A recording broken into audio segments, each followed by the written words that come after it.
வணக்கம். கலியுக சகுனி நேயர்களே, நாம் இன்னைக்கு என்ன பேச போறோம்னா ஒரு கண்ணீர் சம்பவம். அப்ப நம்ம என்ன பேச போறோம் அப்படிங்கிறத நீங்களா ஒரு கற்பனை பண்ணி யோசிச்சிருப்பீங்க. ஒருவேளை இவர் கல்கத்தால நடந்த டாக்டரோட கொலையை பத்தி பேச போறாரா, அல்லது தொடர்ந்து ஒவ்வொரு கொலைகள் நடந்துகிட்டு இருக்கு, பெண்களுக்கு பாதுகாப்பே இல்லாத சூழ்நிலை, அதை பத்தி பேச போறாரா? இல்லைங்க, நான் ஒரு நபரை பத்தி பேசல, பல உயிர்கள் பத்தி பேச போறேன். அதாவது இழப்பு அப்படிங்கிறது பார்த்தீங்கன்னா ரொம்ப மோசமான இழப்பு போர் மூலம் வர்றதாங்க. போர் அப்படிங்கிற பேர்ல கொத்து கொத்தா உயிரிழப்பு. இயற்கையா பார்த்து இயற்கை பேரிடரால கொத்து கொத்தான உயிரிழப்பு. இப்ப லாஸ்டா நம்ம கேரளாவில் நடந்த சம்பவம், மண் சரிவுல பலர் உயிரிழந்தாங்க. அது இயற்கை, அதை நம்ம கடந்து வந்துடுவோம். ஆனால் செயற்கையா போர் அப்படிங்கிற ஒரு வார் உருவாக்கி அது மூலம் குண்டை போட்டு கொலை பண்ணுறாங்க பாருங்க. இது ரொம்ப மோசமான ஒரு அனுபவங்க. இந்த அனுபவம் இன்னைக்கும் அழியா வடுவா இருக்குது. ஸ்ரீலங்காவில் ஈழ தமிழர்கள் படுகொலை இன்னைக்கும் அது வடுங்க.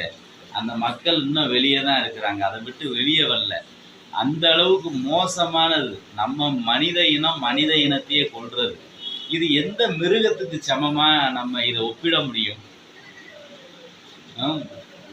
இங்க ஒரு கொலை நடந்துருச்சு, அங்க ஒரு பாலியல் கொலை நடந்துருச்சுன்னு நம்ம பேசிக்கிட்டு இருக்கிற இந்த கால சூழ்நிலையில நம்ம இஸ்ரேல், பாலஸ்தீனம், காசா என்ன கொடுமை அங்கே நடந்துக்கிட்டு இருக்குதுங்க. உலக நாடுகள் அமைதியா வேடிக்கை பார்த்துக்கிட்டு இருக்குது. இங்க எப்படி ஒரு மனிதன் மிருகமாகி சைக்கோ மனிதன் ஒருத்தரை கொலை பண்றான், அதை நம்ம விசாரிச்சு தூக்கில போடுறோம். இது நடக்குது ஜனநாயக நாட்டில். ஆனால் உலகத்தில் 2 நாடு சண்டையிடுது, அதில் குறிப்பாக ஒரு இடத்த மட்டும் அடித்து நொறுக்கிக்கிட்டு இருக்கிறாங்க. இந்த மாதிரி சம்பவம் நடந்துக்கிட்டு இருக்குது இப்பவும். அது அந்த இஸ்ரேல் வலுவாக தாக்குது, பாலஸ்தீனம் வலுவாக அடி வாங்குது. இதை உலக நாடுகள் வேடிக்கை பார்க்குது. அதுவும் காசால குறிப்பாக அந்த சண்டை நடந்துக்கிட்டு இருக்குது. அங்கே ஒரு சம்பவம் அன்னைக்கு நடந்திருக்குது. ஒருவருக்கு இரட்டை குழந்தைங்க, ஒரு குழந்தை ஆண், ஒரு குழந்தை பெண். அதை பார்த்த உடனே தேவதைகளாக காட்சி கொடுக்குறாங்க அந்த 2 குழந்தைகளும். அப்போ அந்த குழந்தை பிறந்து 4 நாள் தான் ஆகுது. அந்த குழந்தையோட தகப்பன், அவங்க அப்பா, என் குழந்தைக்கு பெர்த் சர்டிஃபிகேட்டு அப்ளை பண்ணியிருந்தேன், வந்துருச்சு, நான் போய் வாங்கிட்டு வரேன்னு போகிறாருங்க. போய் சர்டிஃபிகேட்டை வாங்கிட்டாரு. வந்து பார்த்தா வீடை காணும், அம்மாவை காணும், மனைவியை காணும், 2 குழந்தைகளையும் காணும். காணாமல் போனால் கூட அவங்கள தேடி கண்டுபிடிச்சிடலாம். இஸ்ரேல் போட்ட குண்டுல வீடே சிதறி போயிடுச்சு, இருக்கிற இடம் தெரியலை. அப்போ அவங்க உள்ளே இருந்த அவரோட அம்மா, மாமியார், மனைவி, குழந்தைகள் எப்படி இருக்கும் பாருங்களேன். பச்சை மண். பிறந்து 4 நாள் ஆயிருக்கு. பெர்த் சர்டிஃபிகேட்டு அட்டை கையில் இருக்குது, ஆனால் அவங்க வீட்டில் இல்லை, உலகத்திலே இல்லை. இது போன்ற சூழ்நிலை தாங்க இந்த காசால நடந்துக்கிட்டு இருக்குது. அப்போ இப்படி ஒரு இந்த காலகட்டத்தில் நம்ம எல்லாம் வாழ்கிறோமே நினைக்கும் போது ரொம்ப அருவருப்பான ஒரு மனநிலைக்கு தள்ளப்படுறாங்க மனிதர்கள்.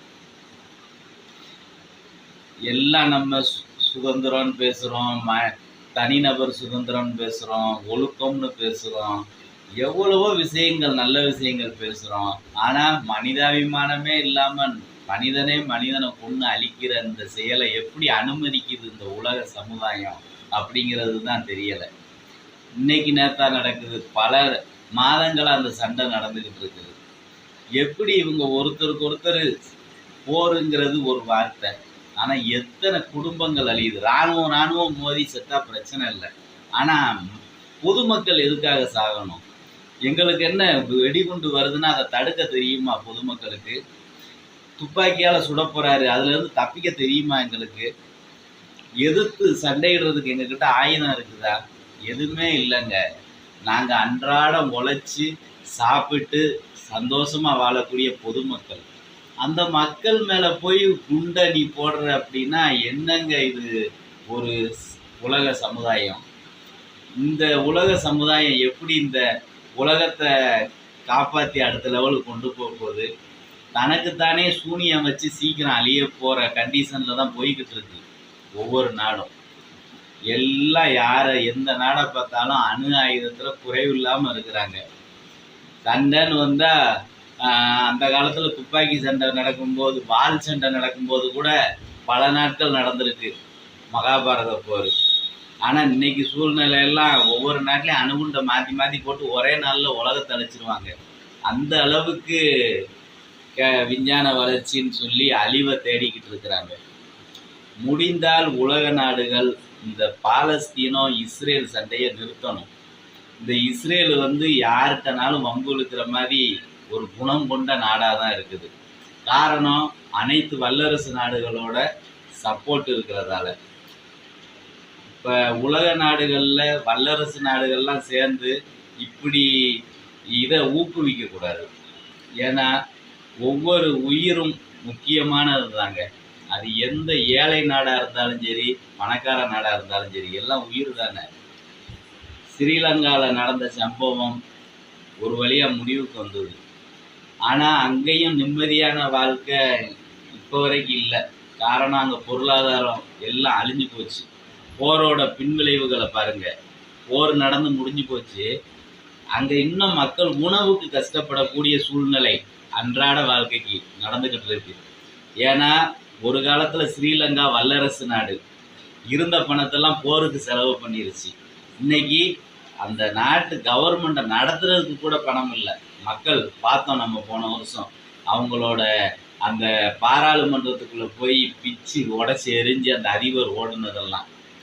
அதே நிலைமை தான் இந்த நாடுகளுக்கும் நடக்க போகுது. போர் செஞ்சு நீ என்ன ஜெயிச்சு பெரிய சந்தோஷமா என்னத்தை பார்க்க போற? ஒன்றும் கிடையாது. உன் நாட்டு மக்கள் அழிஞ்சதான் பெரிய கணக்காக அங்கே இருக்கும். இப்போ வரைக்கும் பாலஸ்தீனத்தில் 40,000 பேர் இறந்துட்டதா சொல்கிறாங்க. அதில் 16,000 பச்சிலம் குழந்தைகள் இறந்துருக்குறாங்க, 11,000 பெண்கள் இறந்துருக்குறாங்க, மற்றவை ஆண்கள் இறந்துருக்குறாங்க.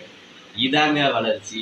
இதுக்கு தான் இந்த போரால் என்ன பிரயோஜனம்? நமக்கு ஒன்றுமே கிடையாது. முடிஞ்சவரை உலக நாடுகள் இந்த போரை நிறுத்தணும்.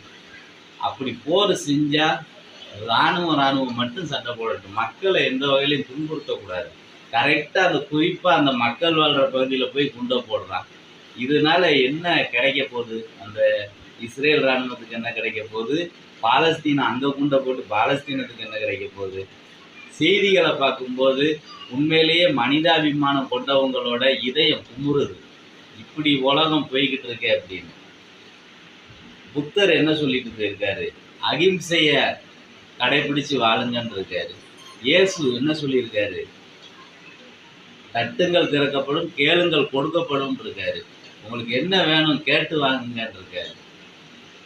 நபிகள் நாயகம் என்ன சொல்லியிருக்காரு? மற்றவங்களுக்கு ஈகையை போதிச்சுட்டு போயிருக்காரு. உதவி செய்ய அப்படின்னு தான் சொல்லிட்டு போயிருக்காரு. இந்து கடவுள் என்ன சொல்றாங்க? சிவன் அன்பே சிவம்ங்கிறாரு. இப்படி எல்லாமே நம்ம அன்பா அமைதியான வாழ்க்கையை கடைபிடிக்க சொல்லி தான் நமக்கு இந்த உலகம் கொடுக்கப்பட்டிருக்கு. ஆனால் இங்கே எல்லாம் போருன்னு ரொம்ப மோசமான சூழ்நிலைக்கு தள்ளப்பட்டு போகிறதுக்கு மோசமான அரசியல் அமைப்புகள் தான் காரணம். அவங்களுக்கு அந்த முடிவு எடுக்கிற அதிகாரத்தை யாரும் கொடுக்கல. மக்கள் நீ போர் செய்யின்னு சொல்லி அவங்கள தேர்ந்தெடுக்கலை. அவங்களா எடுக்கிற தவறான முடிவால் அழிவை நோக்கி போய்கிட்டு இருக்குது. இதுக்கு உலக ஐநா சபை இதில் இறங்கி இதை நிறுத்தினாதான் உலகத்தை நல்வழிப்படுத்த முடியும். ஏன்னா பாலஸ்தீனத்தில் இறக்குற ஒவ்வொரு இன்னைக்கு கொத்து கொத்தா உயிரிழப்புங்கிறப்ப இதெல்லாம் கேட்கும்போது மனிதர்களின் மனநிலை மிக மிக பாதிக்கப்படுது. அதுவும் பச்சிளம் குழந்தைகளோட இழப்பு அதிகமாக இருக்குதுன்னா என்ன? அங்கே நம்ம மனிதாபிமானத்தை பற்றி பேசி என்ன பண்ண? முடிந்தவரை உலக நாடுகள் இந்த அமைதி நிலவுறதுக்கு ஏதாவது வழிவகை பண்ணணும். அது மட்டும்தான் இன்னைக்கு தேவை.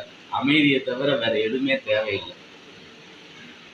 அது மட்டும் நம்ம உங்களோட பகிர்ந்துக்கிட்டு முடிச்சுக்கிறோம். நன்றி, வணக்கம்.